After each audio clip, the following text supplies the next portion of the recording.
నమస్కారం అందరికీ. అందరూ ఎలా ఉన్నారు? సో మన లైఫ్లో చాలా స్ట్రగుల్స్ ఫేస్ చేస్తాం అండ్ ఓవర్ థింకింగ్ చేస్తాం. ఓవర్ థింకింగ్ అనేది లైఫ్కి చాలా అంటే చాలా ప్రాబ్లం. మనం ఏవో చేద్దాము అనుకుంటాం.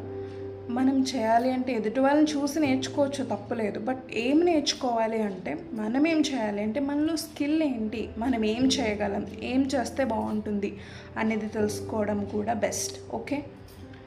అండ్ నౌ టీనేజ్ వాళ్ళు ఎక్కువ ఆలోచించడం, లేకపోతే ఏంటి లైఫ్ ఇంతేనా, లేకపోతే ఏదో గడిపేస్తున్నాం అని కాకుండా do something better for your self. What you want to do, ఏం చేయాలనుకుంటున్నారు, ఏం చేద్దాం అనుకుంటున్నారు. ఎడ్యుకేషన్ ఒక్కటే అని కాదు, మనకి ఏ స్కిల్ ఉన్నా దాన్ని ఉపయోగించడం నేర్చుకోవాలి. సరేనా? Thank you.